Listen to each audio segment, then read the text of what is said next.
Good morning. Good morning. How are you?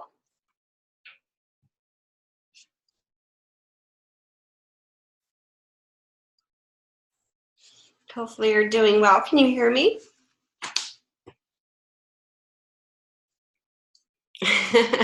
I did get your email. I didn't respond yet. No, it doesn't mean that you're a bad designer or a true designer. Sometimes, you know, I think that I'm the kind of person, I'm a more visual person, so quizzes aren't always my forte either. So I think everybody works differently too, you know, and it depends on, you know, the time that you're taking it.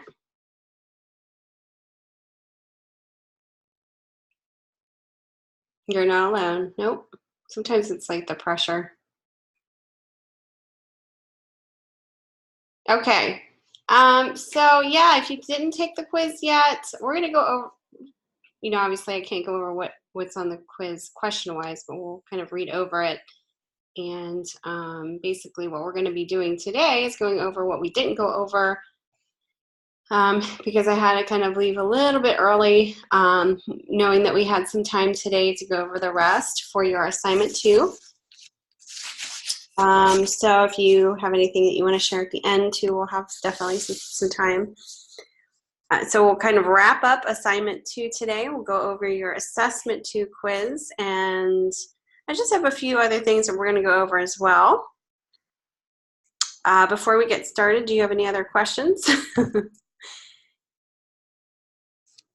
I don't know about you guys, but I'm ready for the weekend. It's not supposed to rain this weekend. Finally, it's been raining, I feel like, for months here in Pittsburgh. It's like the new Seattle. Looking forward to no rain.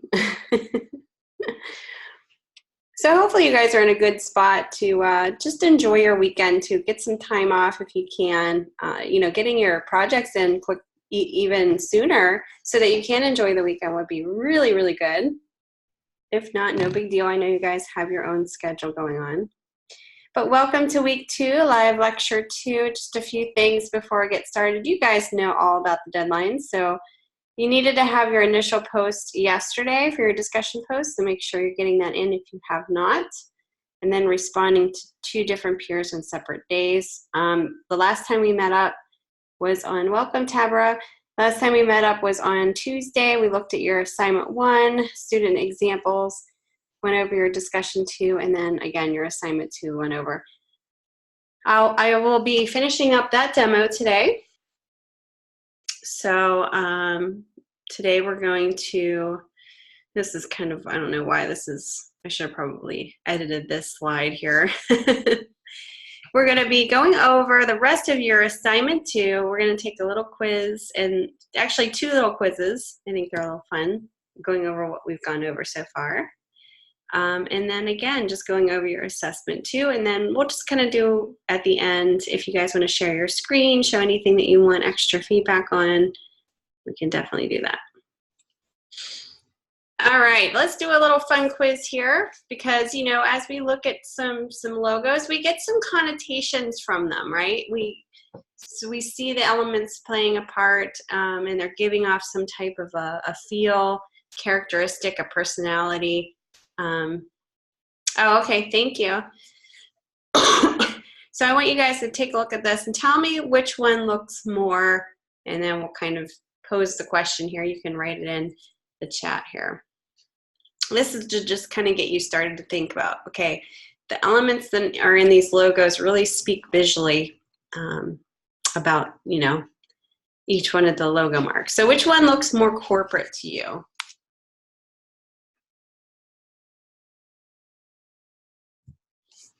You think A or B? The OMAC one. And why do you say that? What makes it look more corporate?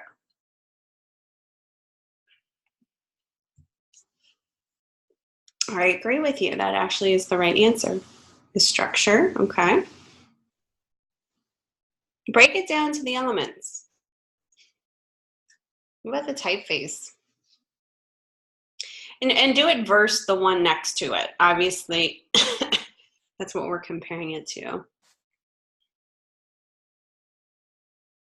It looks less like organic, more formal. Good, good. Yes. So the one on the right looks more organic, less corporate because it's not as structured. The typeface is bold, it's neutral looking, right?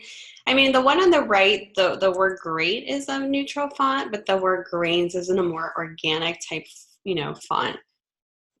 Plus the colors too. You got that real harsh black with the orange. Yep. And the one on the right's more organic looking. Yep. Decorative. The colors aren't as harsh. Good. Which one looks more feminine, A or B? What do you think?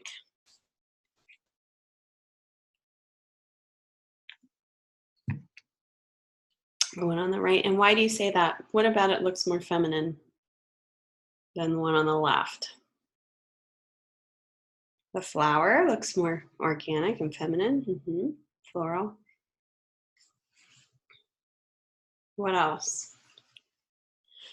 Excuse me, guys. The typeface looks what? What about the typeface? It looks more feminine.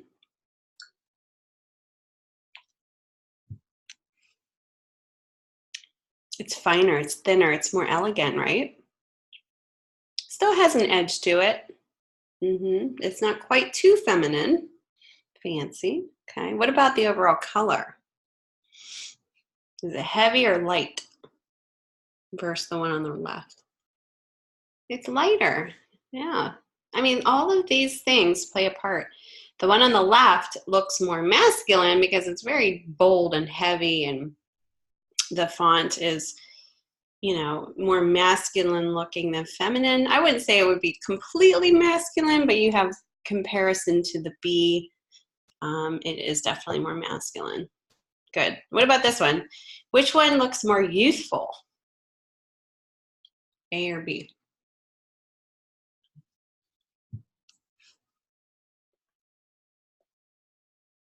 Okay, B. Tamara said B.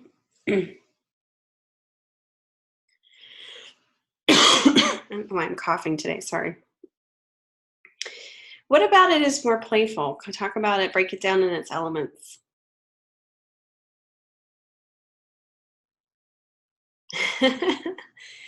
There you go. No, you're good. It's a good way to look at it.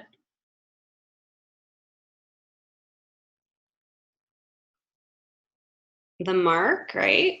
It's scribbly and fun. It looks more relaxed. B, yep. And then the color, right? Yeah, the color is more youthful. Good. Which dentist would you trust if you had these two dentists to go to and you were looking at just the logo, nothing else? Which one would you actually trust to go to? A or B?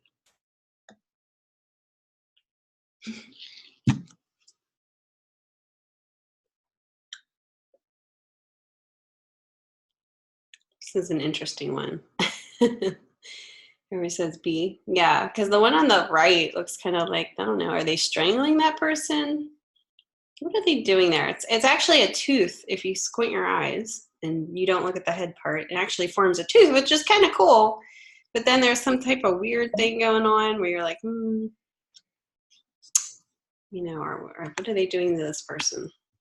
So there's a weirdness going on here. Yep.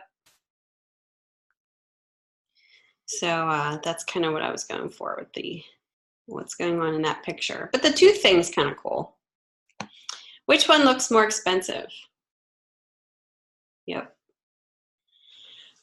The logo on the left, or if you were walking to these two restaurants, which one do you think you would spend more money? Okay, this is a little bit. Christina, you said A, and Tabara says B. Okay, I was looking for more B. It's a little bit more of an upscale type of a look, and why is that?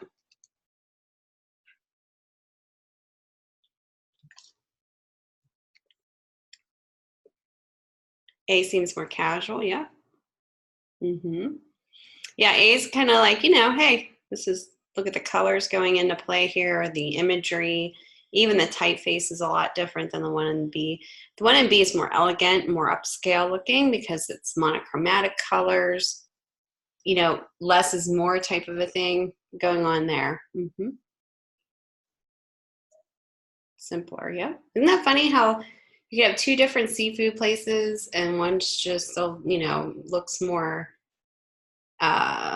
economical than the other? And that's just done visually with the elements, color, imagery, shape, typeface. Refined, yep. Which one looks more modern and trendy? What is on A?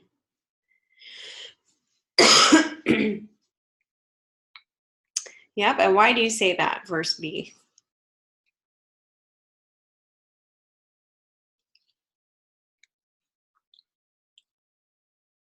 What about A makes it look more trendier than B?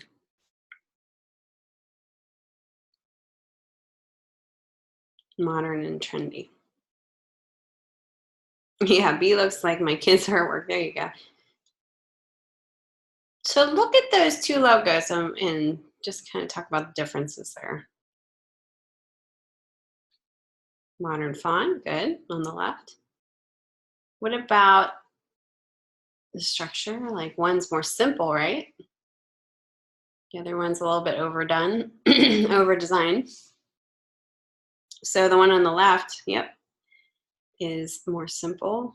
And the colors, right? Look at the colors, you're kind of using the pink and the blue, but you're not using all of the colors in the rainbow, right? You like the dual font, boy and girl, but you're using that like that nice neutral brown color. Good. Which one looks more established?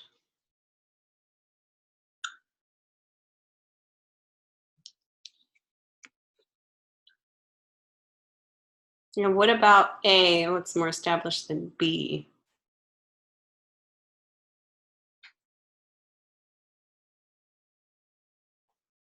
Looks more fancy.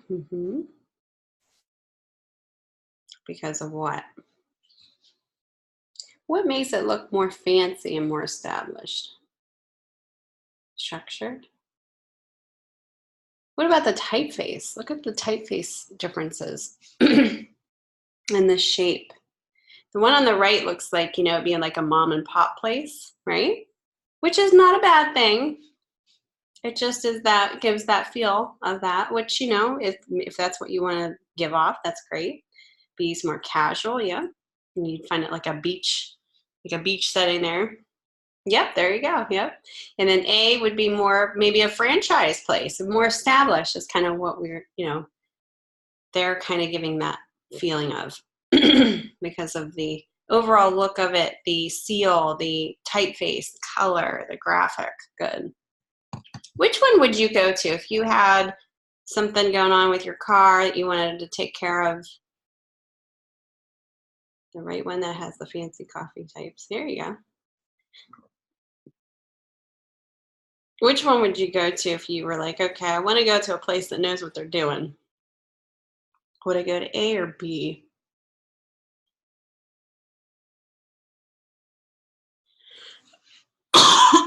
Excuse me. You would go to A?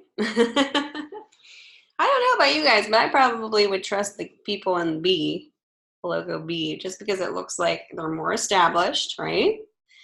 The one on the left almost looks like somebody just, designed it super quickly. It's like a clip art.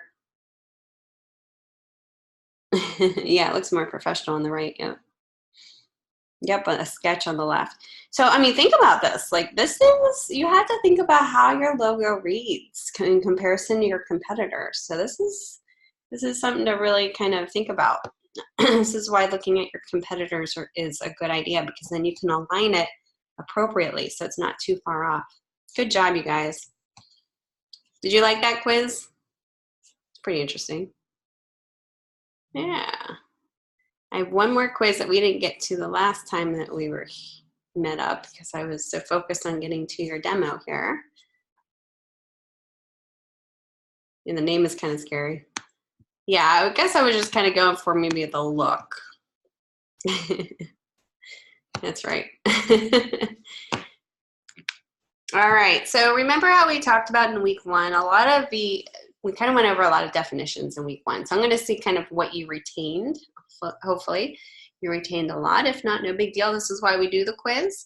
So just kind of pick the one that you think is best here. We talked about brand. So what is a brand? Remember we talked about brand versus brand identity and logo? Is it A, visual aspects that form part of the overall brand, identifier of a business in its simplest form via the use of a mark or icon, or a perceived emotional corporate image as a whole? Really think about this. Are you sure, Tabara? Read it over again. It's easy to think that, right? Yeah, so if you remember week one, the differences between it, so logo would be B, right? Brand would be C. Excuse me. Ooh. I don't know why I'm coughing so bad, guys. Sorry about that. So yeah, it's a perceived emotional corporate image as a whole. Good. How about this one? A logo is a distinctive blank of a company, object, publication, person, service, or idea. Is it distinctive mission, symbol, or image? It's like a tricky one.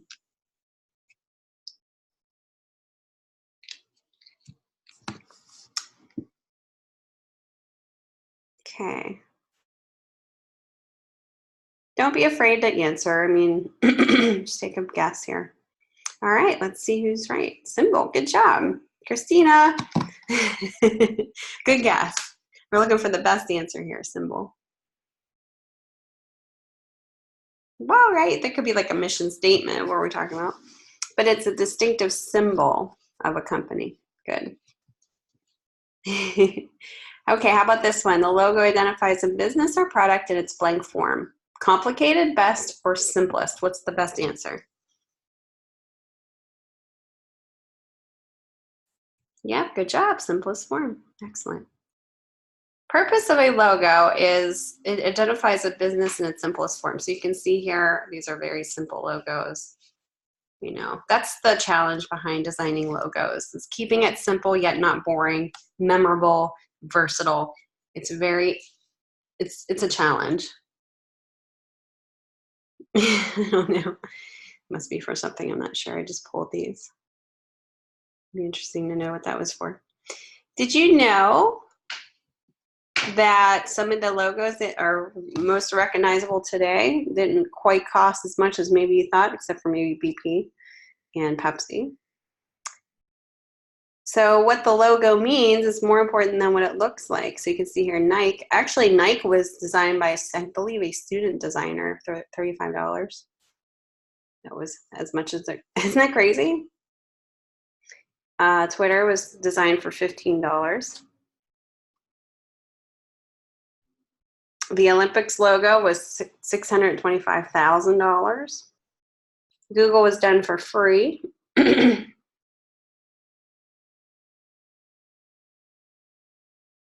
Oh, I hope so.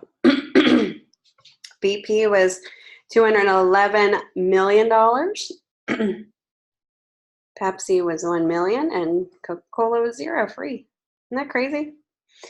I think that was kind of interesting to look at. Okay, next question. Yeah, exactly. What type of logo works across a variety of mediums and applications? Is it memorable, versatile, or appropriate?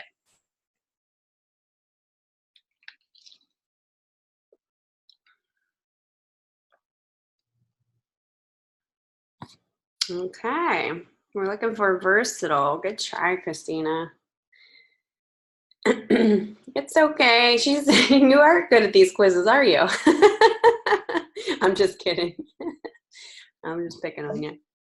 Yeah, so versatile because, you know, it's a variety of mediums that you can place the logo on. This is why we do this. Just kind of a little review here. There you go. Yep. What type of logo will still be effective in 10, 20, 50 years? Is it appropriate, trendy, or timeless? Christina's quick on that one. Yep, perfect, timeless. Good. What is the first step of the design process before designing a logo? Research, design brief, or analysis? Okay, Tamara, or Christina. Okay, you both said B. Good. Yep, perfect. What makes a logo work? What are the 5 characteristics, if I can say that right, characteristics on what makes a logo work? My mouth isn't working quite right today. Can you guys name the 5 that we talked about many times in the past week and a half? Memorable, good. That's 1. Timeless, good. That's 2. You're on a roll. 3 more.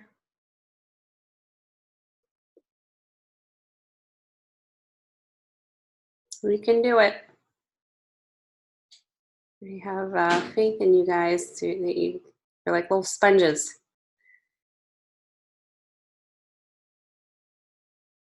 So if it's okay, so is there another word for scalable? We just had a question about that. Starts with a V.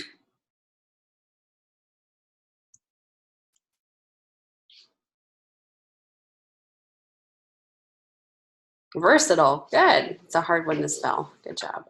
Versatile, timeless, memorable, and 2 more. Good job.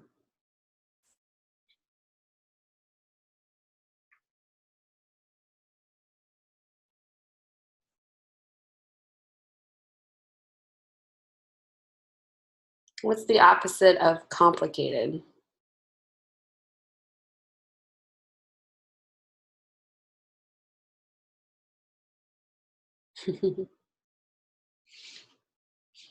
Opposite of complicated is simple. Good. And there's 1 more, and it starts with an A. I'll give you that one. Guess.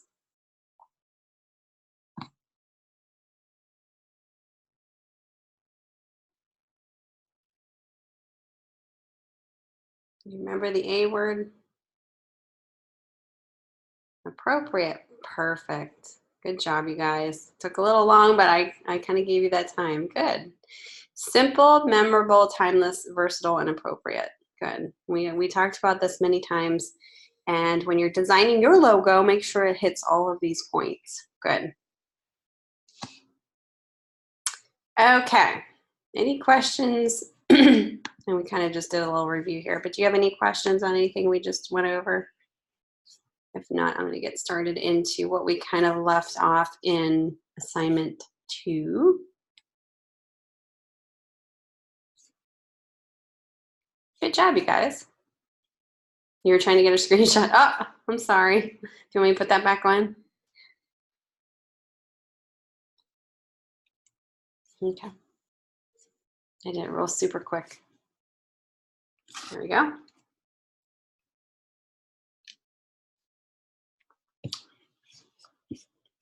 And this is good to kind of remember and keep on your desktop so that you can kind of cross-check it if you don't memorize it, so that you can, there you go. You got it? So that you can make sure you're hitting upon those characteristics within your, awesome, thank you.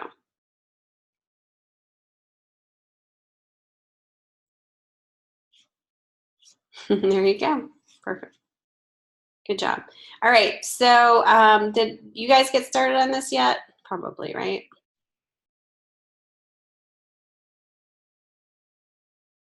Hopefully, if not. We went over on Tuesday the steps here. I went over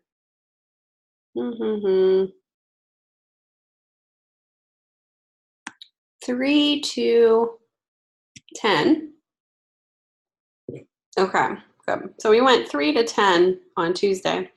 We're going to go over the rest today, which is just kind of placing what we just did from our Illustrator documents into our InDesign one. Yep.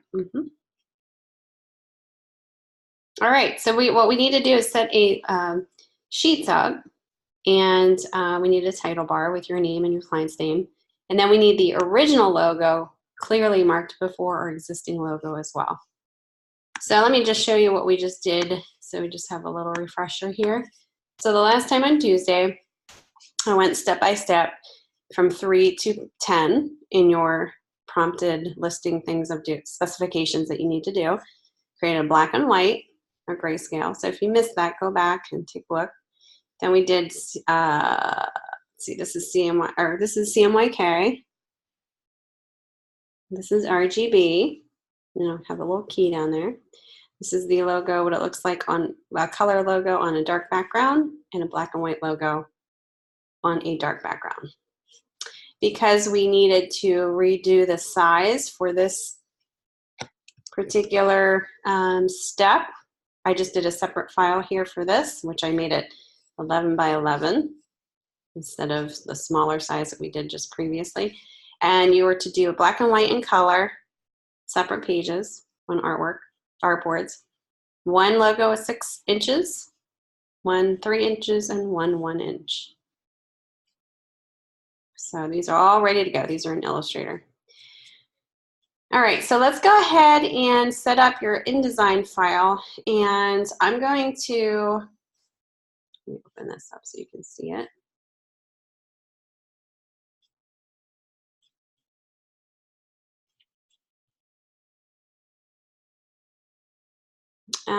Do we pick our existing colors or create our own? So you're going to take kind of what I talked about on Tuesday. You're going to take that Word file that was given to you and kind of base it off of what your client's suggestions are. And then you're going to pick the colors that you think are appropriate.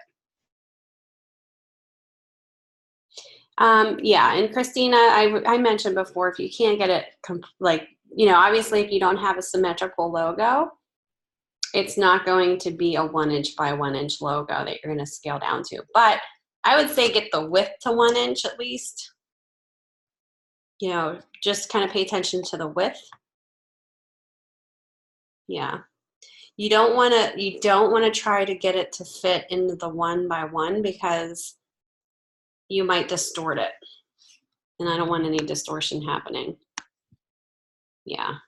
So as I said, it might not be perfect, but at least it's scaled down to around about 1 inch or 3 inch or 6 inches. So, okay. So you remember how we did the 11 by 11 for that one example sheet? So what we're going to do is we're going to do, I don't think it gives you a preference of like page size, but we're going to do 11 by 11. Let me think about this here. Yeah, we'll do 11 by 11 page size. And I'm just going to change it here in inches. If you don't see it inches shown here on the right, you know, you want to change it to inches. So 11 width by 11 height. You don't really need a column or anything like that. Don't check facing pages. You don't need that. Margins, you could keep that at 0.5 if that's set at that margins. And I wouldn't really worry about the bleeds, but you can leave it if it's, you know, 1/8 quarter, that's fine. Everything else looks good. And of course I lost my screen. There we go. Okay. The only thing I didn't, which I probably should have shown you, is the, and you can go back and do it like I'm doing it now. So go to document setup. You can put more than one page in there. Okay. I could have just put 10 pages. And then that would set up your 10 pages. Okay. So this is InDesign. I'm going to name this file save as DES242 assignment 2. There we go. Did somebody say something? Let me pull up my chat. I might have missed it here. Scaling down using the shift key. Okay, good. Yeah. Sorry, I missed that when I was talking. Yes, so you can scale 2 ways. That you can use the shift key And then there's also the scale tool, which is available, I believe, in Illustrator too. Let me go back and see. So if I group this, to group it, you can either hold the shift key down before you start sizing the bounding box, or you can go, and it's under the rotate tool, if that's the default one that you have. Scale tool, if you hit S on your keyboard, it goes to it. And all you have to do is just double click on it, and uniformly you can scale this. So like, let's say 30%. You can scale it that way too. The only thing is you won't understand, how big it's going to get until you actually pull up your properties box. And you'll notice it here, the width and the height, once you do change that. So right now it's 2.833. So if I were to scale this down by like 50%, watch the number change to almost 1.5. That's another way to do it. All right, let's go back to my InDesign file. And do you guys know how to use master pages in InDesign? Have you used it? Oh, you can't see what I was doing? Sorry, guys. I thought I was sharing my. So here we go. And I was showing this here. Here's the scale. Can you see this now? The scale tool in Illustrator. Okay, sorry, guys. I go from one program to the other, and sometimes I forget to share the screen. Okay, so again, the scale tool is under the rotate tool. Just double click. It's at 100% now, and you want it to be uniform. And just kind of pay attention, and you can't see because of my Pathfinder tools in front of it. It's like 2.8 inches wide by 2.8 inches tall. So if I put in like 50% and clicked OK, right here you'll see the width and height change to about 1 and 1.417. So that's just another way to accurately scale that down so it's not being distorted. The distortion is what you don't want. When you distort a logo, what happens to it? Why is it bad to distort a logo? And I've had some of you guys do this in your submissions. Why is it bad to see a logo distorted?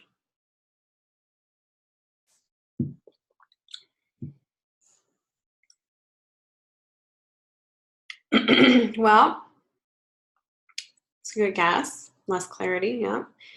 Anytime that you see the logo not how it's supposed to look like, it's taking away from the recognition of the logo. So you're degrading the brand because it's being shown in another way. Distortion of type, somebody brought that up, is not good either. When you distort typefaces, it's hard to read too. And it just looks amateurish. When you see like a logo being distorted, it just looks very unprofessional. Yep. So anytime a logo is being shown in any other way than the original way that it's supposed to, and if it's distorted, you pay a lot of money for logos, it's going to look different to somebody and take away from that recognition. Okay.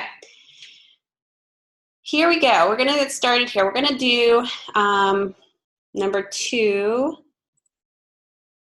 Wait a second here. Title bar. Sorry, number 1. A title bar with both your name and your client's name. Now, what you can do, if you want to add an extra page to this, that's fine. Kind of like a cover page. Let me bring up my pages here. I don't know. I like cover pages just because it's just a nice little intro to what we're going to look at. And just a nice presentation. So I'm going to add another page. So it'll be 11 pages. On this first page, maybe I'll do something fun where I'll just kind of do like a square here. Yeah, whatever you want to do. If you want to kind of go, I'm all for trying different things out there. Your master pages, okay? So, I don't know if you guys said if you worked with master pages or not. I missed that because I wasn't showing my page before.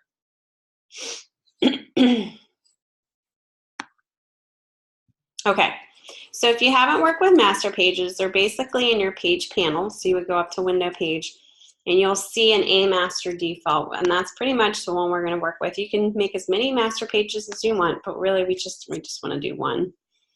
Basically, master pages are for any elements that are going to be repeated on pages that you don't have to like sit there and keep manually typing in and designing. It's an easy, quick way to repeat elements that you want on every page, okay? So let's say, and say this is my cover page. I'm gonna make my cover page, actually, you know what? Let me do something. Let me do something like this, where maybe my top, maybe this element will be the same on every single page, okay? It's not going to be like that until I set up a master page. So if I want this to be repeated on every page, I'm going to go ahead and double click right over here in my pages on this document right by a master, and I'm going to paste that element in here. Now look what happens in my pages. You can actually see them being positioned where I'm placing it. Anywhere where there's an A on the sheets is where it'll be positioned. So let's say maybe I don't want the first page to look like that. Maybe I want the first page to look different, but I want every other page to have that same repeated element. Well, then I would just go up to the none right above master page. I would click that, just drag it over as I'm clicking, holding onto that click, and just drop right over top. So what that does is it allows me to, am I on the first page here? There we go. It allows me to make changes to this without it making it to the other ones. Okay? So this one's, you know, for instance, doesn't have an A on it, so that doesn't have a master page, but this one does. Can you get that? Any questions about that?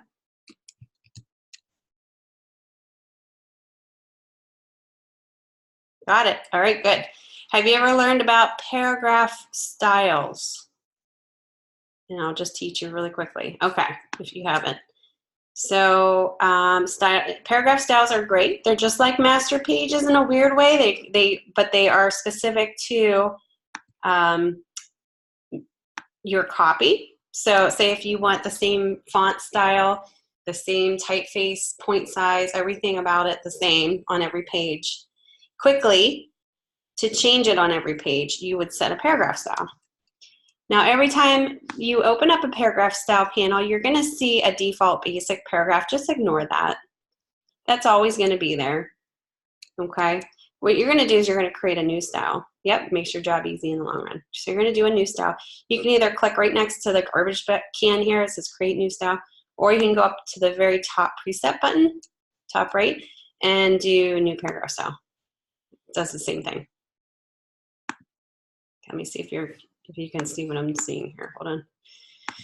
Once you do that, it's going to open up your paragraph style box. So you're going to name this, and I'm going to just name this title bar. But we're just going to create one because we really don't have too much copy to be placed in here. Yep. Oh, good, Christina. Good. You're going to pick a font that you think looks good. I'm going to just do Universe because I like that. It's a very, very simple typeface that has a lot of type families in it.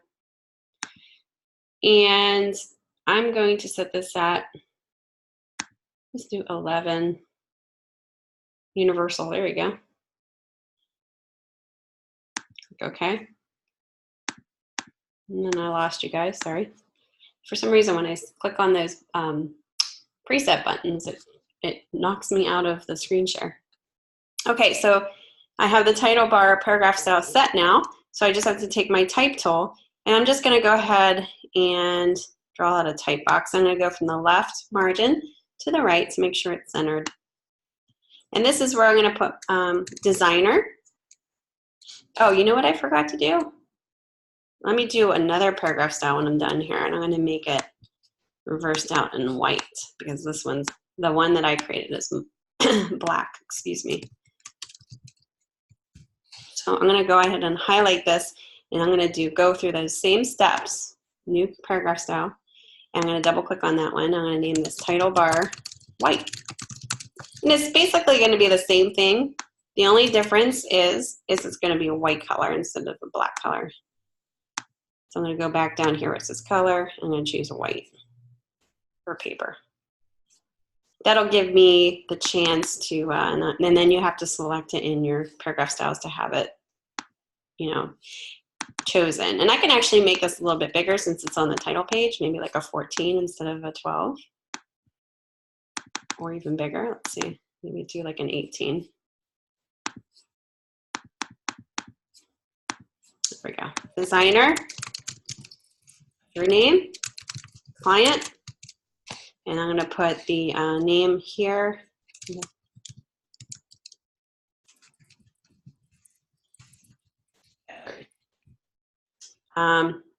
Again, double click. We're going to set a paragraph style. I'm sorry, whoops, right here. There we go. The alignment is in indents and spacing, and I'm just going to change this to center. So whatever changes that you want to do to this, just do it to your character style, and then you can always change it. You probably don't need to do this for the cover pages because you're only doing it one time. But it's good to kind of get the practice of using it. I'm going to set my leading a little bit bigger here. And then if you wanted to play around with character styles are great ways to like maybe make your name bold. You can definitely do that where you're kind of creating a character style. And I'm just going to say bold. Everything's going to be the same. So universe, font family is the same. We're just going to do a bold condensed. Sizing is the same. And maybe even a color. Maybe we'll do like a pop of color, which is like a yellow, or where's that teal? We can make it that teal color once we get that color in there.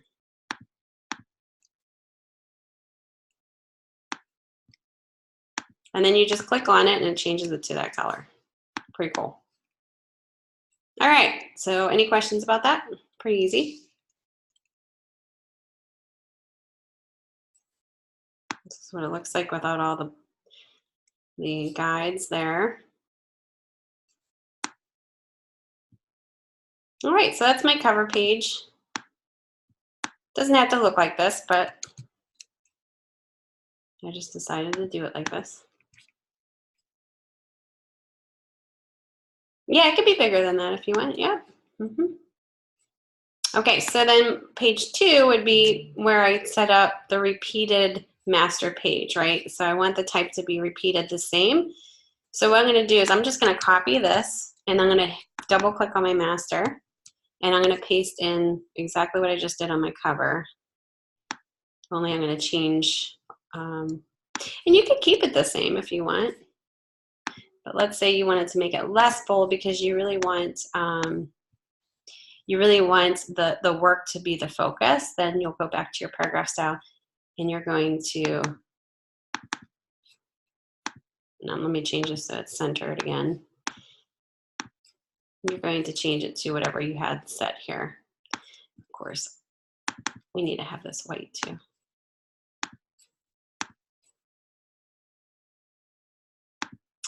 And we'll do none.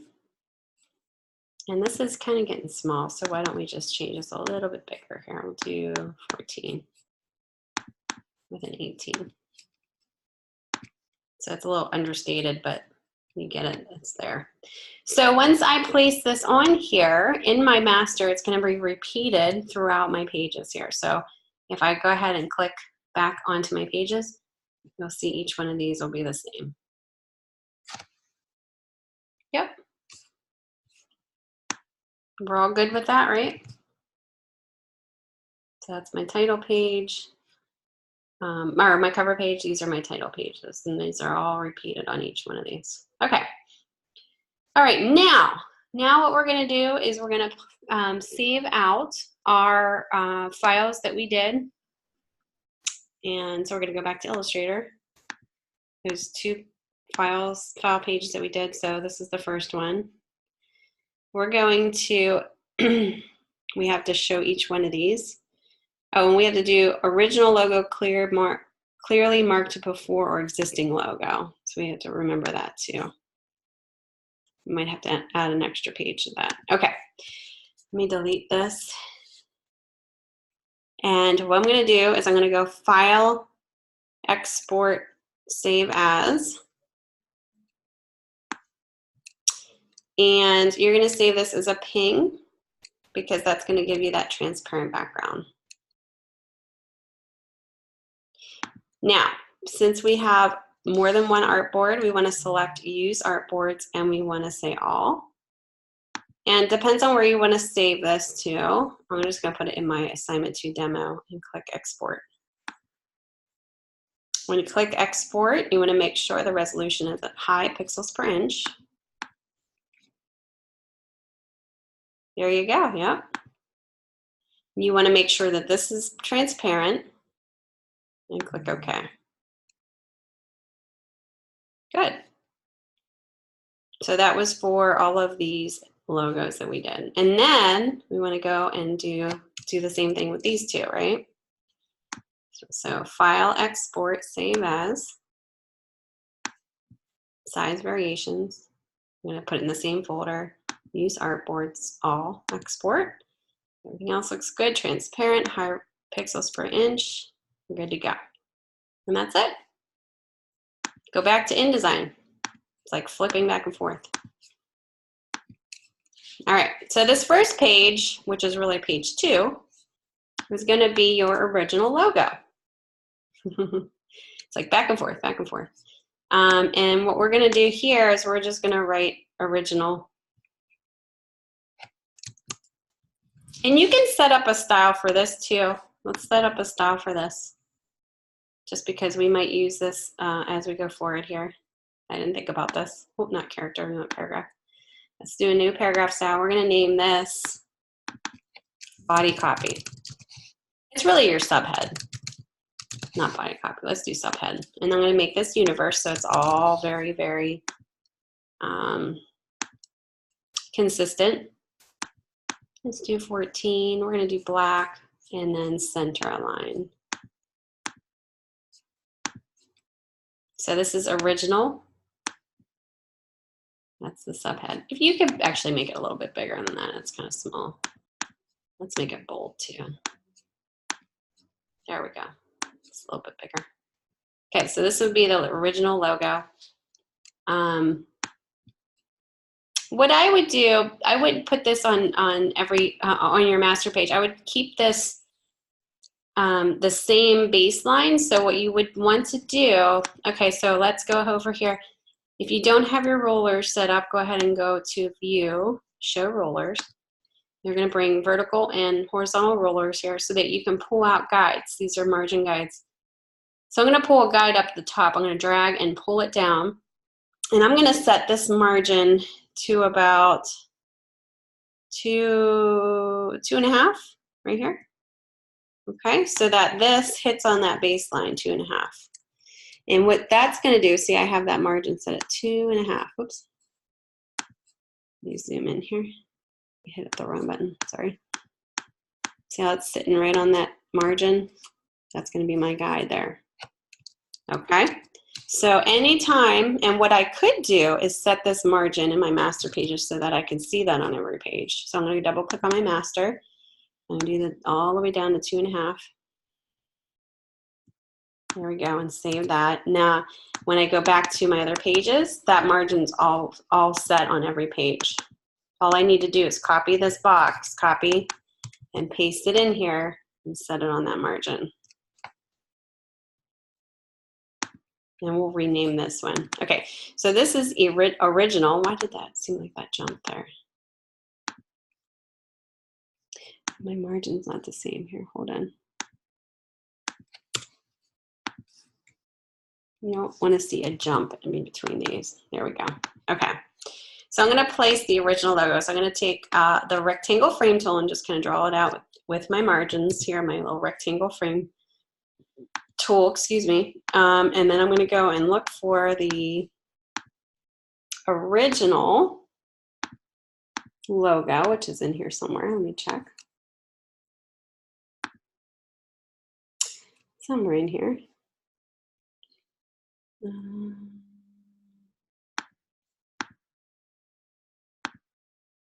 No, maybe I don't have that. Let me download that. I must have deleted it. Sorry, guys. I'll go back to assignment 1 and I'll download that again.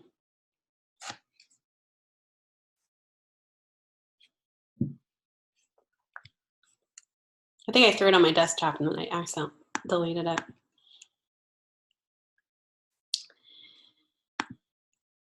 Okay. Okay, I just pasted it back on there. Okay. Oops.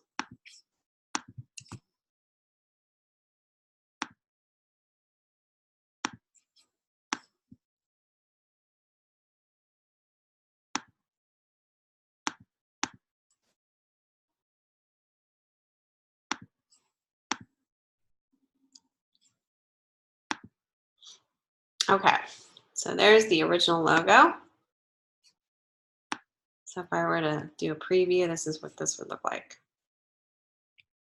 You can make it smaller if you want, or bring it, you know, kind of center it. It's up to you. This is the original logo so that you can kind of compare. Okay, the next item on the list, and you should just go by order of the specs in your assignment 2, I believe, is your logo in black and white. So you could do this, page 3, change this to black and white logo.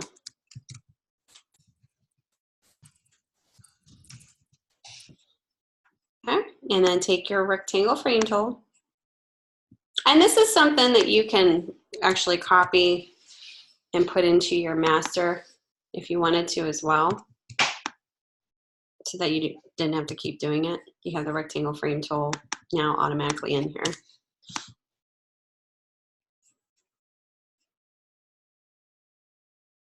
Yep.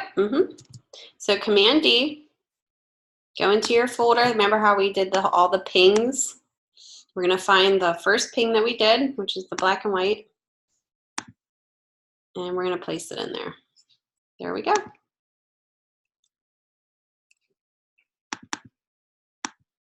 Second one is, okay, you have it all set in grayscale. Yep.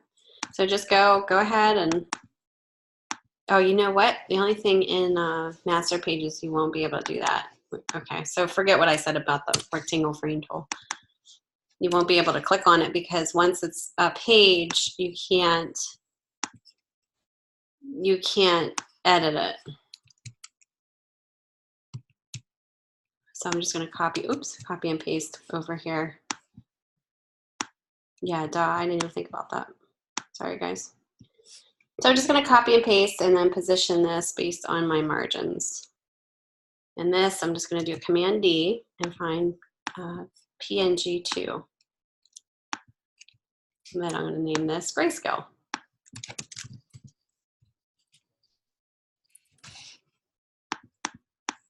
I'm going to copy, paste this in here, position it. So it's just kind of like getting them all in order here. CMYK, okay. CMYK.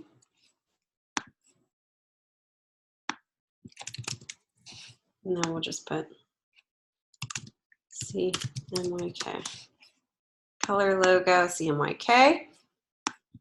Copy, go to next page. Once you have it done, it's simple and easy. You just copy paste. This is RGB. Don't forget to also place your RGB one, which is number 4 for me.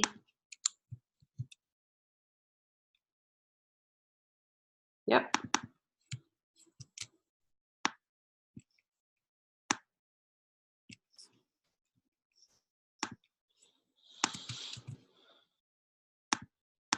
And then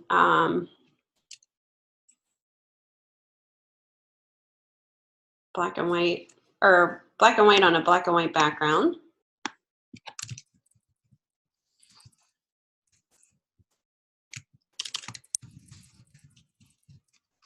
Okay. All right. You got it. We're on a roll. Seems like a lot of work, but once you get everything exported out, it'll go quick. This color on the dark color. And I should probably put logo here just to be consistent. I'm OCD about that. Next.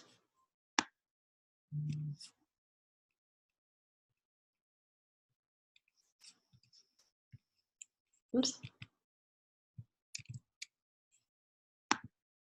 Okay, this was number 6. We got that in there.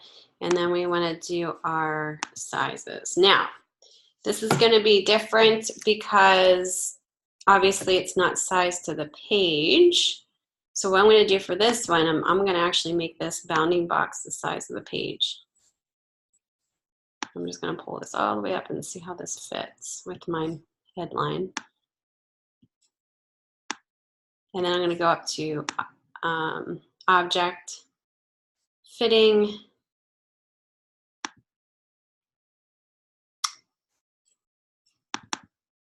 let me see my properties here.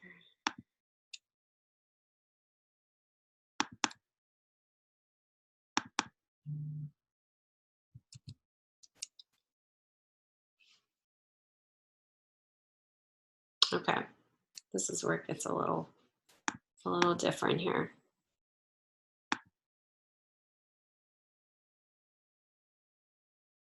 So what I'm going to do is actually reposition these so that they work for my layout. That makes sense for you guys. So I'm going to go back to my Illustrator file. And I'm going to pull these so that they align. Oops. Let me zoom in here. Can you guys see what I'm doing? Hopefully I'm sharing the right. Show my rollers here. I'm in Illustrator and I'm just kind of aligning the top of all my logos so that they kind of go together here nicely. And then won't be cut off with my headline. Now your headline might be different. You might not need to do this.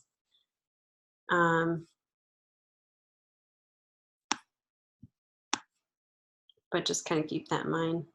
We want it to be the same size, the 1 inch, 3 inch, and 6 inch. Okay, I'm going to save this, and then I have to save, export out again. I'm just going to say save over it, replace. I'm going to go back to InDesign. I'm going to go ahead and update these. So it says a little markup here. It says modified. So we just want to double click to reposition. Now the only thing with this is it doesn't seem like it's centered, so I'm just going to bump this over with my arrow tool. So it's a little centered. I'm not sure what's going on there, but oh, you know what? It's centered with my middle logo. That's what's going on. I think that looks good. If anything, I'd probably move this one to the left a little bit. And maybe, yeah, kind of to the left a little bit. I think that's what's bothering me. Okay, so then this one would be black and white logo. And we'll do 1 inch.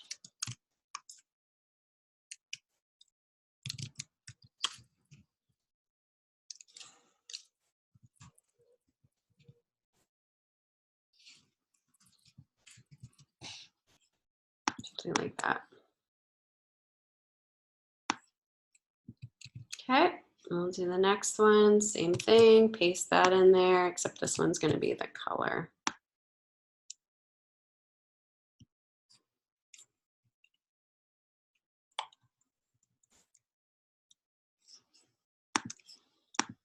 I just do Command D, find your color one, paste that in there,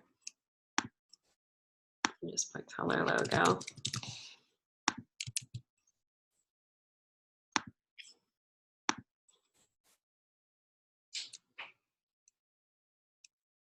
I think these are a little out of order because of the 2 that I did outside of the other sizes.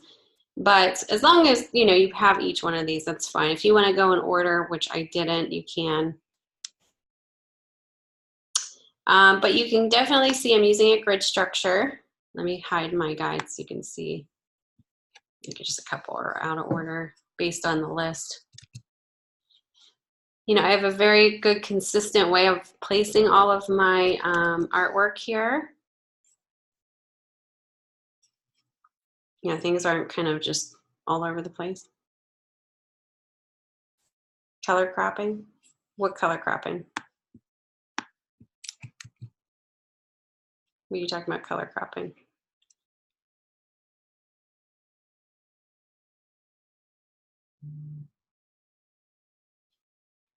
These are all the pages. I'm just going to quickly flip through so you can see.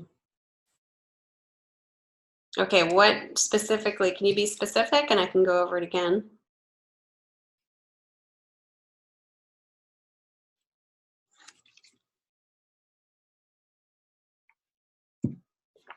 Oh, we have one more page here. You know, this could be your goodbye page or you can just keep it blank. It's completely up to you. If you want to make it like a send-off page, that's fine. Or if you just want to delete it, that's fine. I would just make this a non-master page if you decide to do something different. So then, you know, you could do whatever you want to. Okay, yeah, we're going to go over the Pathfinder tool here. And you can put, you know, I don't know, you can put whatever. You can put your email address there. If people want to get in contact with you, your phone number on the back, contact information.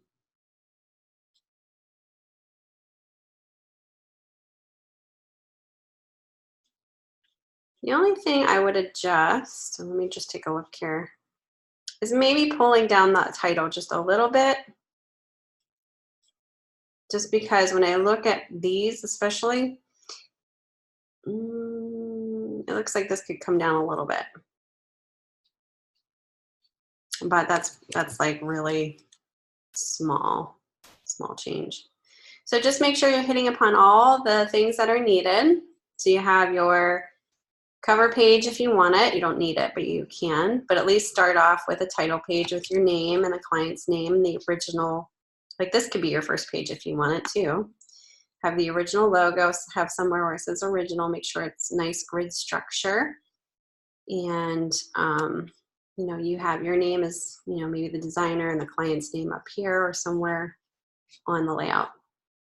Subheads should be consistent on the same baselines. They shouldn't be like, I shouldn't see this over here on this one and this one over here, different size. You know, it should be all very similar, consistent,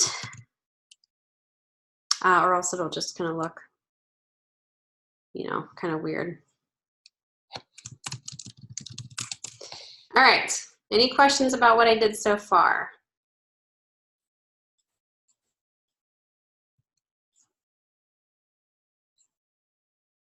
Okay. Now, let's go back and see what we're looking at here. So we did everything except for getting it ready for your Behance site, right? There you go. Good. All right, export your document as a multi-page PDF. We'll do that next. So you'll submit it as a PDF. And then you're going to submit your redesigned logo to your Behance site and email a link to your FPA and CC your instructor. So it's just your redesigned logo. It doesn't have to be the whole 10 pages. Okay? So let's go ahead and do that. Let's go show you how to kind of start that. Yeah.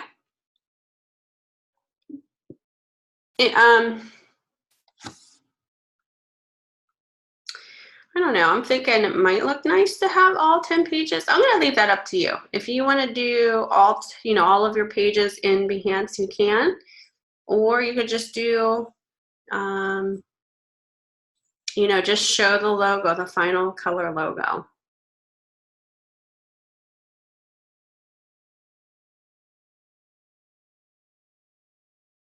Yeah, you can do the entire book. That might look a lot more professional. Kind of give the story behind what you're doing too. And show the versatility of the logo. It just doesn't specify that in your instructions. It just says the final logo. Okay. So we're going to save this just as a PDF. So go ahead to Adobe PDF presets. We're going to do the smallest file just for purposes of me opening it up on my computer just to look at it. If you were to send this off to a printer, or, you know, you'd probably go a little bit higher res PDF. Don't forget to, once you're done exporting that you're not done yet. Oh, looks like I have an issue. One failure was found with the background task. Export PDF. Really? Hold on one second, guys. No, you don't have to package it, because if you save it as a PDF, it's already kind of, it's flattening your file. Let me save this.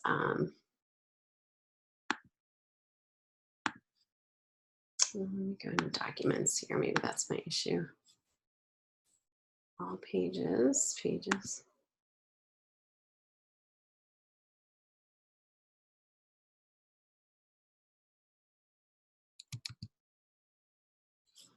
Okay. Yeah, so you don't have to worry about packaging it. The only reason why you would want to package it is if you're sending your work off, here it is, to a printer or maybe a designer who's going to start back up on the original file. They would need the original file and all of your images and typefaces. I'm just going to look at your PDF. So go ahead and open up your PDF that you created and scroll through, make sure it looks good. Go through every single page.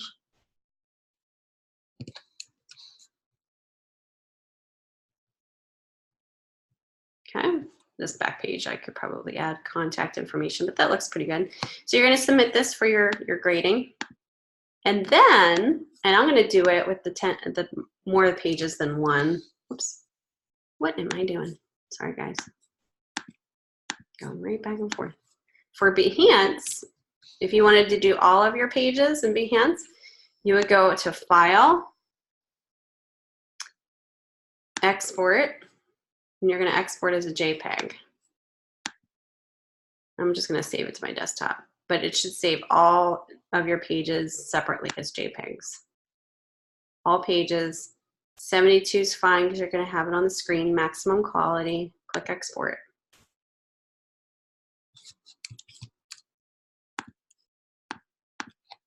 Hopefully you have a Behance account. If not, it's free. Most of you probably have. It's behance.net. Let me go ahead and sign in. I forgot to sign into mine. Most of you guys probably already have this set up, because we have been implementing this in all of the classes so that you guys can have a nice portfolio kind of at the end of your time here in Behance, which is a nice send off. Good. Okay, let me log in here because I'm a little behind. Thought I was already logged in. Sign in. Oh, geez. It's giving me a code here. Hold on one second, guys.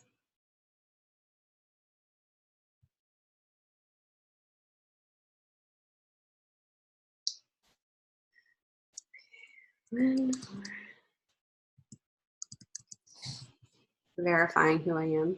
I know, it's like, I need a password for my password, right?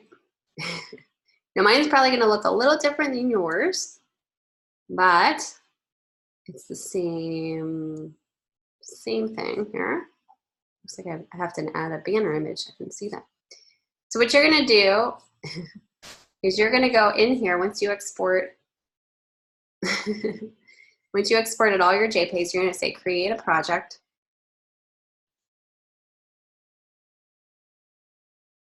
And you're gonna go to upload files. And you're going to upload all of those JPEGs. So the first one, I'm going to hold the shift key down. I have 11 pages in mine, so I'm going to go ahead and shift select all of them to be uploaded here, and they have to be JPEGs. There we go. I'm going to click save when I'm done. Yes, it is. Yep, I still have the blonde and the black underneath. I actually just got it refreshed yesterday, which is nice.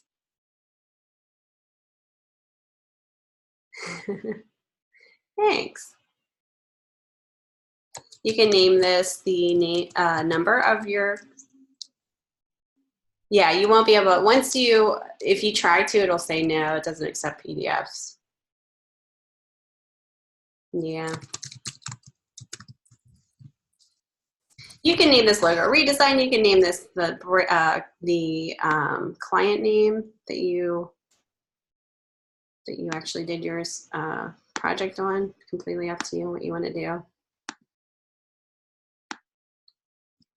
I'm going to zoom in on this here.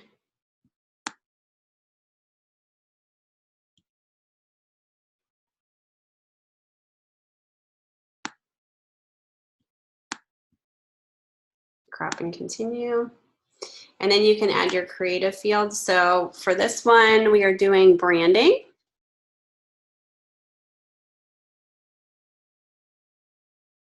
Oh, okay. Yeah.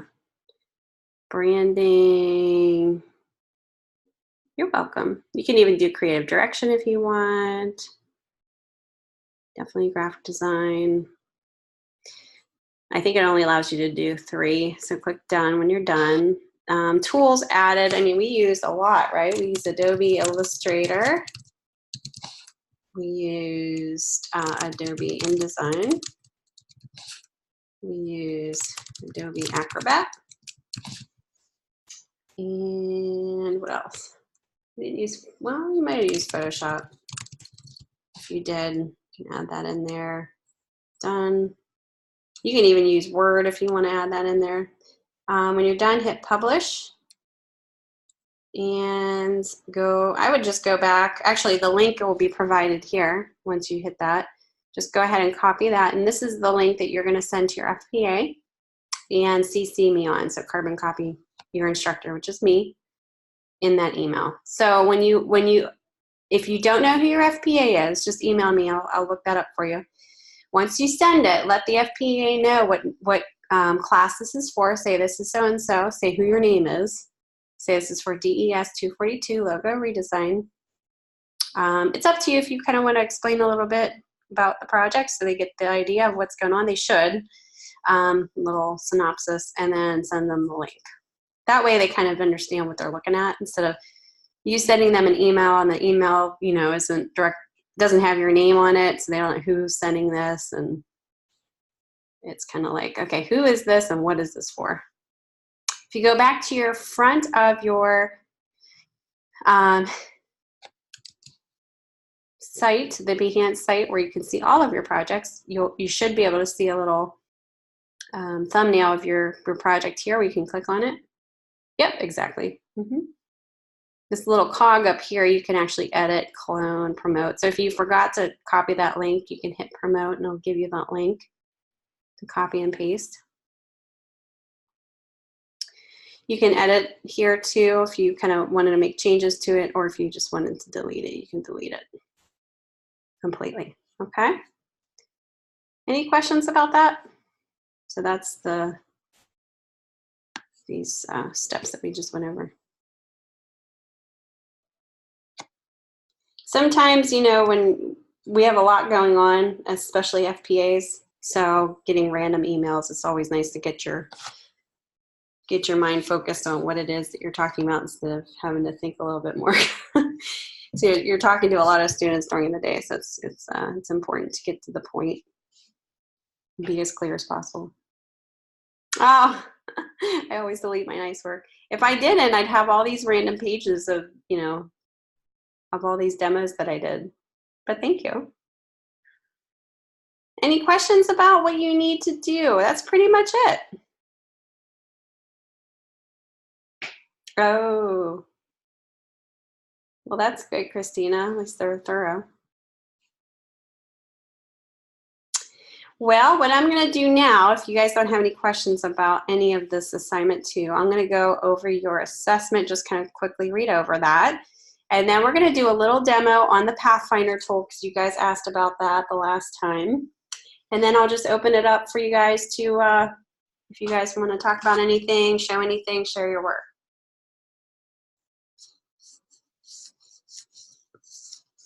I don't have any student work to show you because the last time I taught this class, It's changed. Like the projects have changed. So the last time I taught this class, the project was completely different. And I don't know, you know, usually sometimes they'll have that in the files section, but they didn't in this class, so. Okay, so your assessment 2, and Christina already took it. She says, Tabara, have fun with that. This is a graded quiz. So it's basically covering, oh, let's see here, the week 2 course media materials. There's 15 questions, no time limit. So just go to your course media and look at your course media week 2 information. Oh, okay. Well, sometimes that happens. Sometimes when you over prepare, that's when usually that happens, right? But yeah, it's just one of those things. I mean, there's a lot of information here, but at least you kind of get, you know, this is basically what your assessment will be on. So go ahead and definitely, you know, check that out. Sorry, I can't help you anymore. They're kind of cracking down on what we can review for assessments because it's basically you guys need to go and research that. So yeah. Okay. So no questions. I'm going to go ahead and do this demo here because you guys were asking about the Pathfinder tool and kind of understanding what it's all about. So I want to do a little demo here before we open it up for critique. So what I did here was I basically created the Pathfinder shape modes. So this first one here is the unite, so that would be this first column.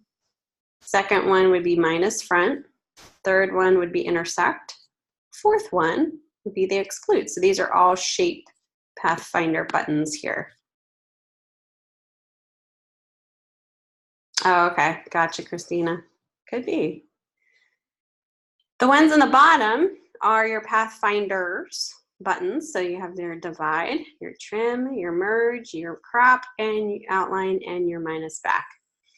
Now, the best way to see this is if you have an overlaying object like you see here. So I'm going to keep the original the same, and I'm just going to change the ones on the bottom. So let's focus on this one first. So we're going to go through the shapes here. So I have a square that's darker than the square behind it.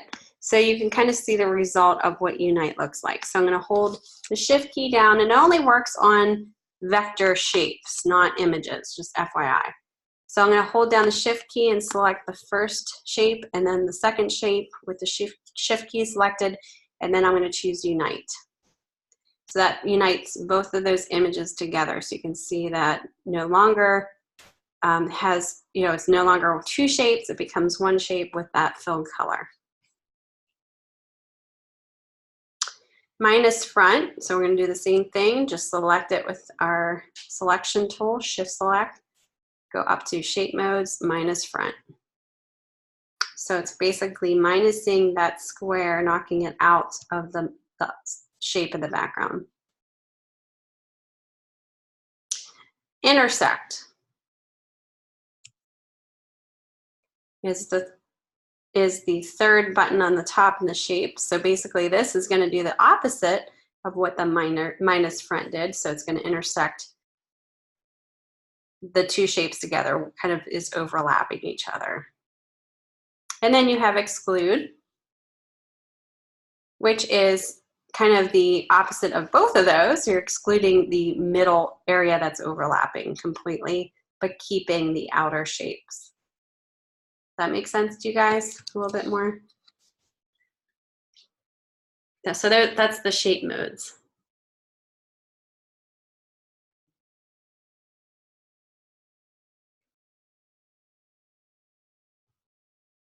Well, for instance, you know, that logo that I did, I needed to exclude I needed to have the white show. So let me open up my logo here.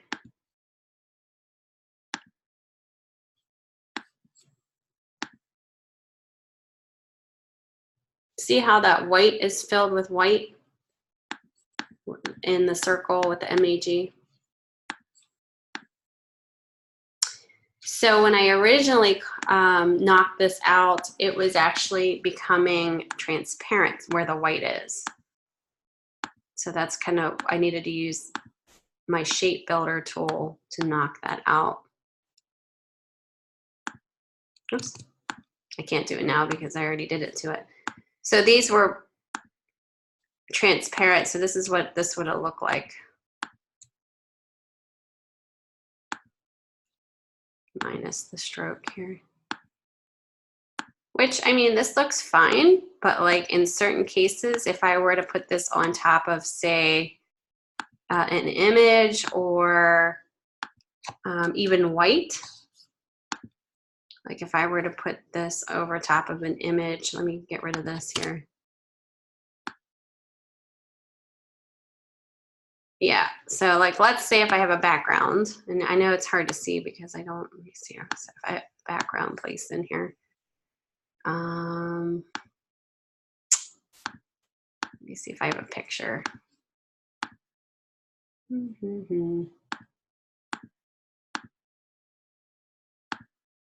Okay, let's say if I have a picture here. So this is the back. See how it kind of, it's harder to read now because it's transparent. So if I were to keep that all white, and I place that same image, and this is why you would use the shape builder tool. If you had a complicated logo like this, this is where it would be a little bit more readable because it's, you know, white and not transparent.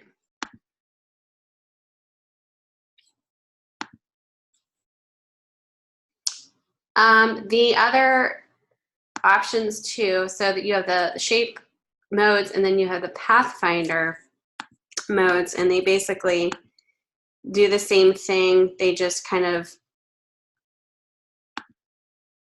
they do the same thing as the shape modes, but it's based on what they're saying here. So it's dividing up your shapes. They're allowing you to actually divide up a middle square here. So you could actually take that out. Instead of 2, becomes 3 shapes. For this one is the trim. So it basically trims out that middle shape. So if I were to pull, say, this shape out, see how it kind of trims it? So it's really based upon your logo, what you have going on, whether you would use these, but here's merge. These would merge together. Here's crop. So it's basically cropping it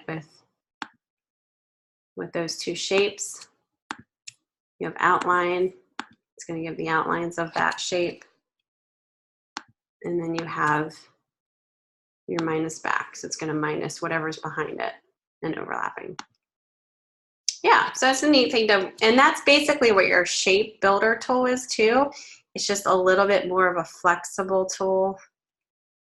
You don't have to like click here and then click on your shape tools. You can actually do it through the shape builder tool. Where is it at here?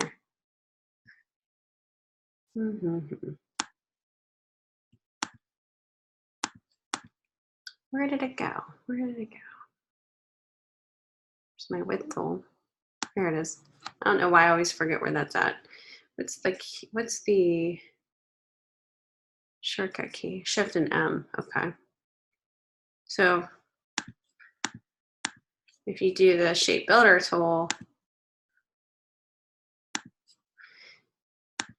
you'd have to select both. And then when you select the shape builder tool, based on how you click, so you know, if you wanted to combine these, you would click on the middle and go outside. So based on what you click and how you click and drag. and it'll do the same thing. See how that just united? Just did the same thing we did down here. Yeah. Did you guys ever play with the width tool while I'm at this? Do you ever play around with that width tool? It's kind of cool. Kind of going outside of the topic here.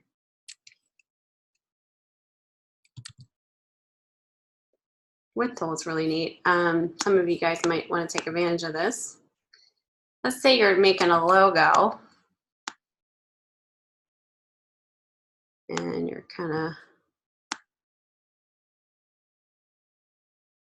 playing around with the pen tool here.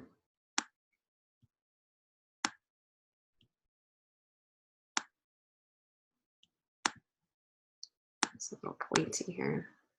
Pull this up. Drag this down a little bit. Not perfect, but say it was an outline. A raindrop. Yeah, I gotta smooth out that line though.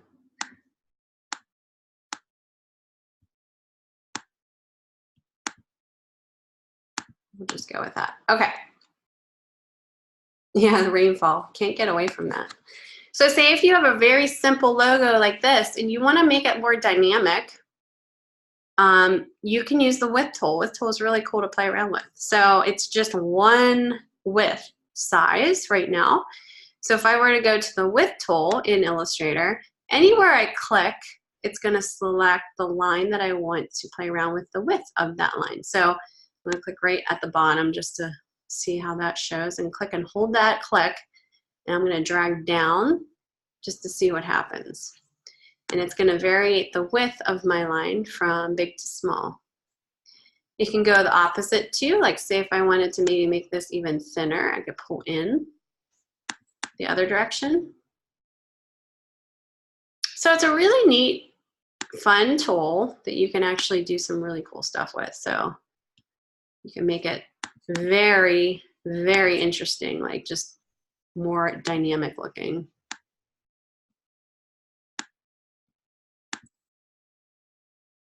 So don't forget that this tool is in there. Do some really cool stuff with it. Just playing around with it, you know, just doing different things. Some really interesting things. And you can do it with type too. So let's say you're doing the Metropolitan. We'll just pick that for now because that's what I've been demoing in.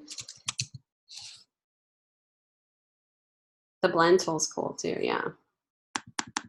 A lot of people forget, yep. A lot of people forget how cool they can like manipulate letters using the width tool too, or, yep. You need to create outlines, so you just go up to type, create outlines. So it kind of goes from a font to a shape. And now you can take your width tool and start playing around with this. Let me select it. Oops.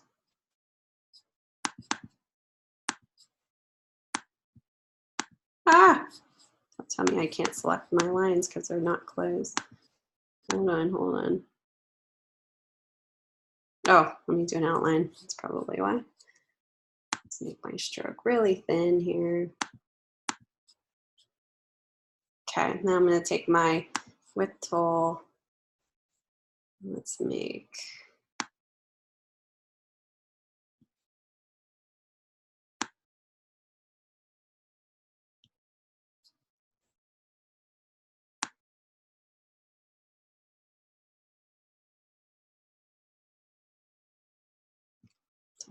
that.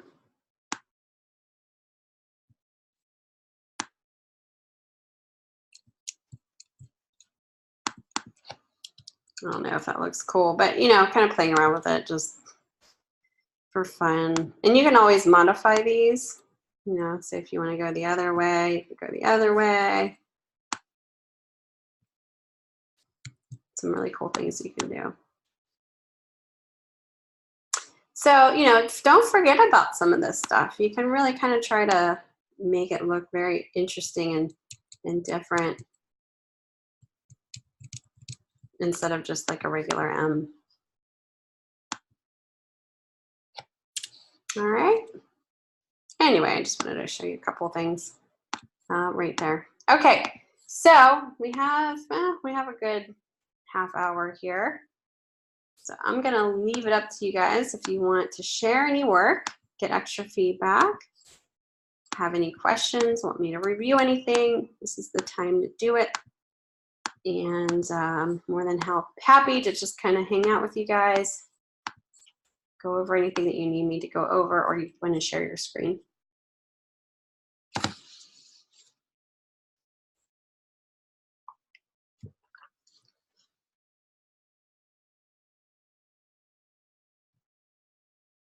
Oh, okay. Did you send it through email?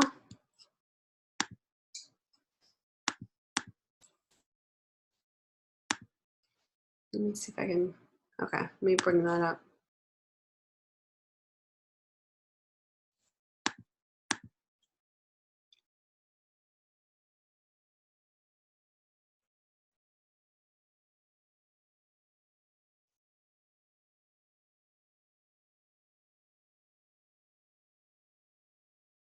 Oh, I got it.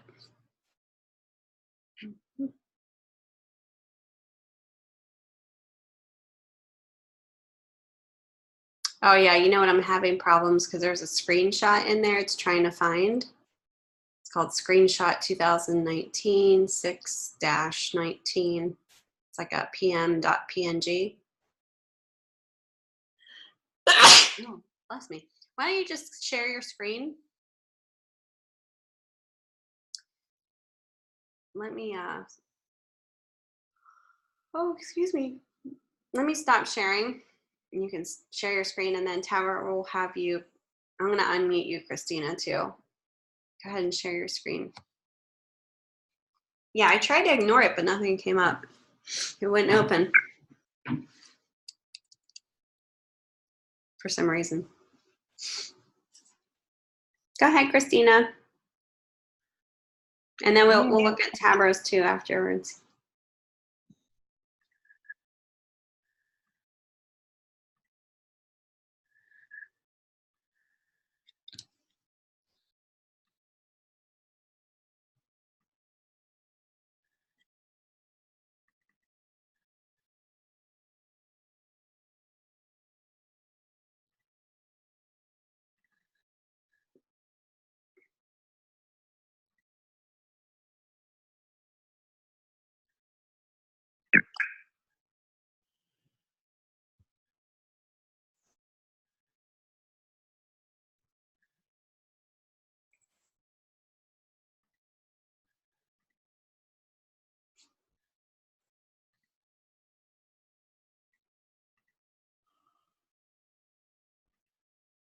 Are we waiting for Christina to put hers up? Yeah, I think we're, Christina, are you okay? She can go first if she wants. Okay, thanks. Okay, go ahead. Whoever wants to go. Who? Tabra, you want to go? Yeah. Tabby's going first. Okay. There. Great job. I love this logo. Thank you. Yeah, it was actually an accident. It's a happy accident. Exactly.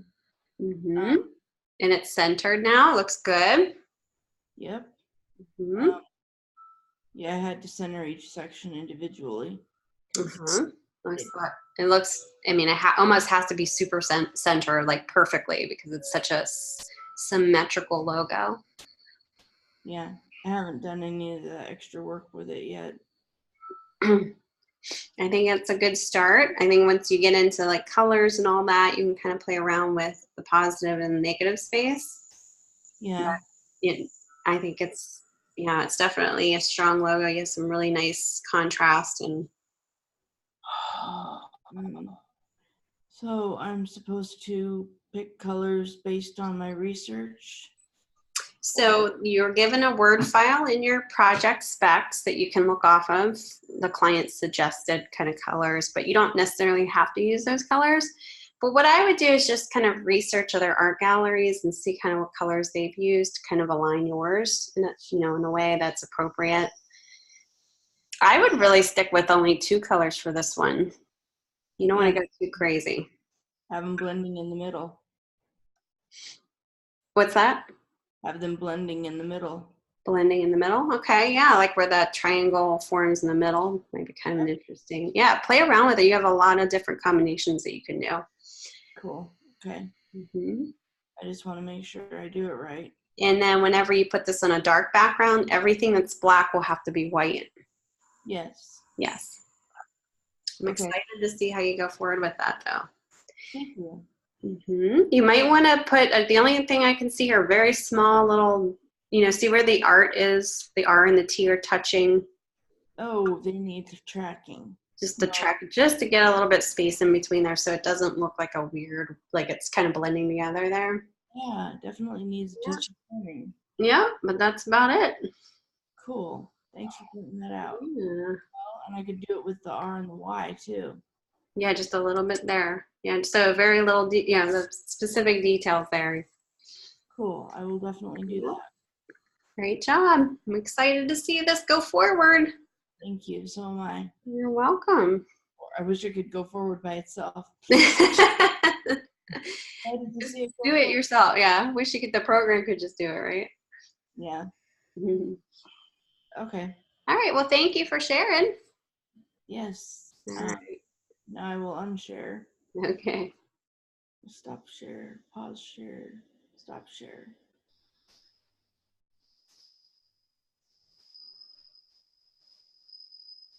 Okay, Christina. Oh, cool. Oh, I like the colors. I do too.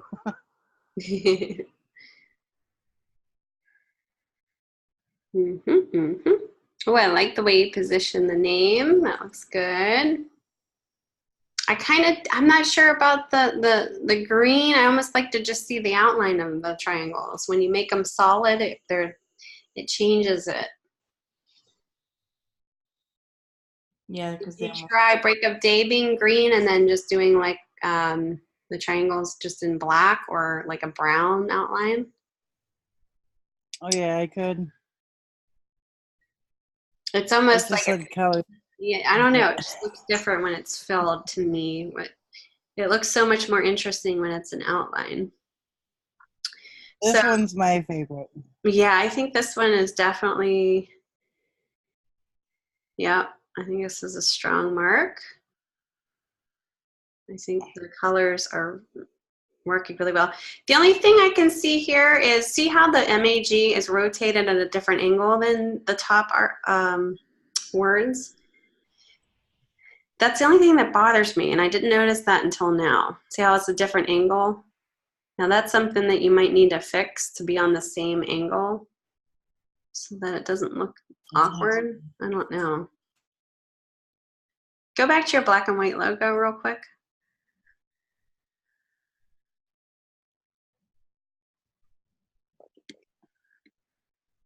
I put the clipping mask in here. Okay, so you're gonna have to undo the clipping mask. Go ungroup that real quick, and I'll show you how to fix that. It's really easy. Just ungroup. And then you'll go back up to, yeah, there you go. And then, position that at the same angle as you have the Metropolitan Art Gallery. Oh, you don't have the M. This might be a little bit of a tedious task here, but let's see. Because you didn't have that angled at first, so that's why we probably didn't notice it. Do a little bit more of an angle on that so it's even the space on top. Tiny little bit, right? Keep going.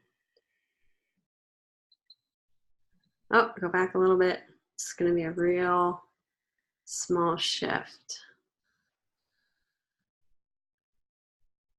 Okay, we'll go just down a little. Oh, right there, perfect.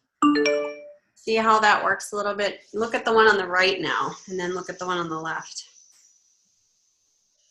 See how that kind of reads a little bit more, just easier flow because it's the same angle as the top copy. Now it didn't matter before because you didn't have the copy up there before in an angle, so that's why you didn't see it at first. So now that you added copy on the top and angled it, that's why it needs. When I put the glass back on, it might. Oops. Hold on. Well, you can shift the M to the left a little bit so you get a little bit more of the G knocked out.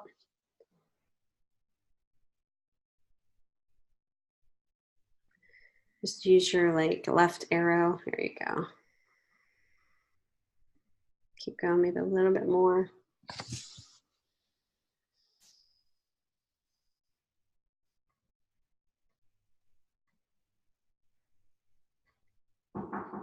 Yes. Somebody's knocking.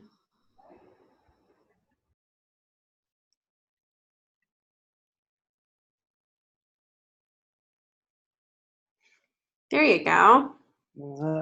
That looks excellent. So now you're gonna have to change the other one, which is kind of a pain in the butt. But I think this works a lot better.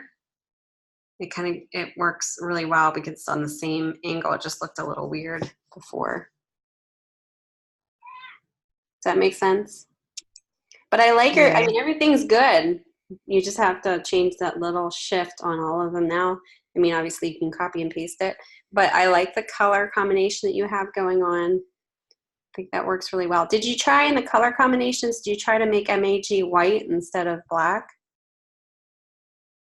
Just to see. I haven't, but that's. I mean, I think it looks good. It's just kind of would be neat to see it in white just to see what it would look like. Be something to try.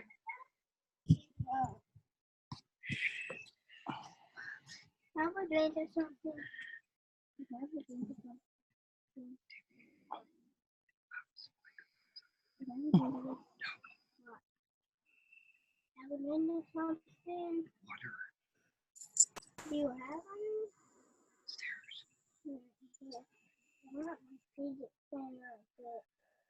Now this is the instance where you would have to, you're gonna have to clip it and all that good stuff. But I don't know, just play around with it and see if you like it better.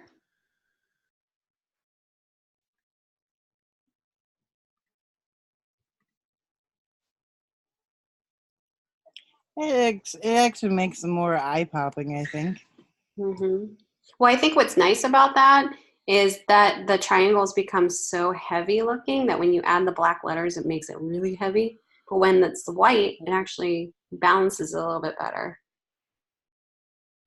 So play around with that. See if if you kind of look at both of them and decide which one you want to go forward with.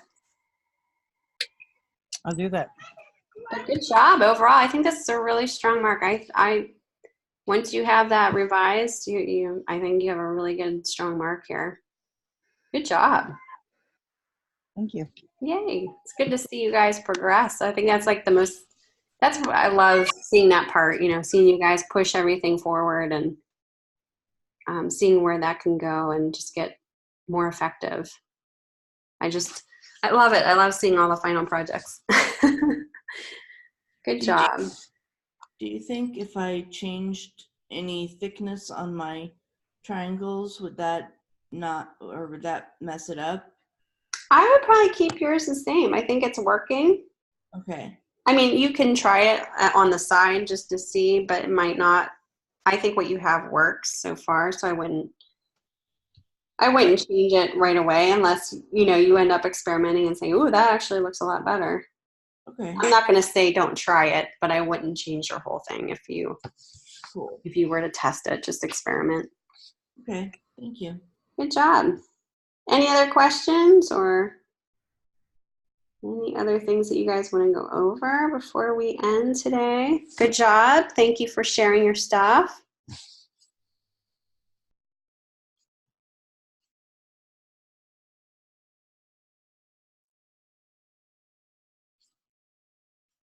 Don't forget to send me when you email your FPA today, you're going to send me a link as well. And then you're going to submit your final PDF, your multi-page PDF. And I just posted an announcements how to combine PDFs. So if you're having issues with that, definitely check out announcements. I posted a little tutorial. You saw the shirts. Did I miss something? It's really easy. Oh, you're talking about Christina's shirts? Okay, yeah. She did a great job on that. Yep, I got it. Did you get my response? I did send you a response. Kids look so happy and proud. Oh, that's cool. Very, very cool. That's exciting to do.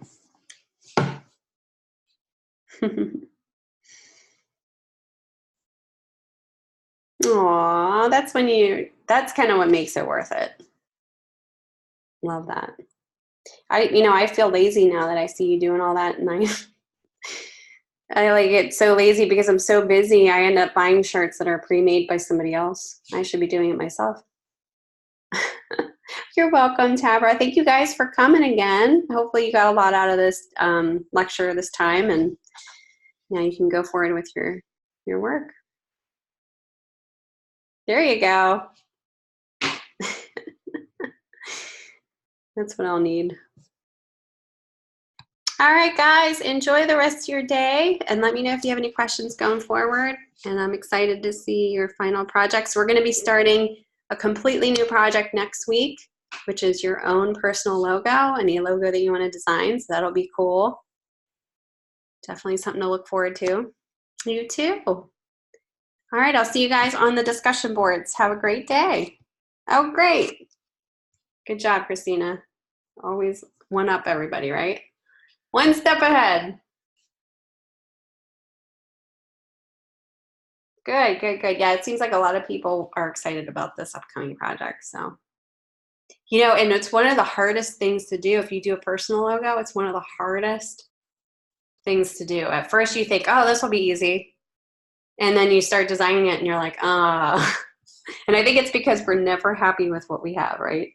Always changing things. Nothing's good enough. I think that's just the challenge. Perfection, yep. So, all right, guys, you have a wonderful day. And like I said, I'll be seeing you on the discussion boards. And then next week when we meet, we'll be meeting Monday and Wednesday of next week for week 3 for a lecture. All right, have a good day. We'll see you guys. Yep, you're right about that. We are our own worst critic with a lot of things. Good job, you guys. Keep up the good work, and I'll be talking to you soon.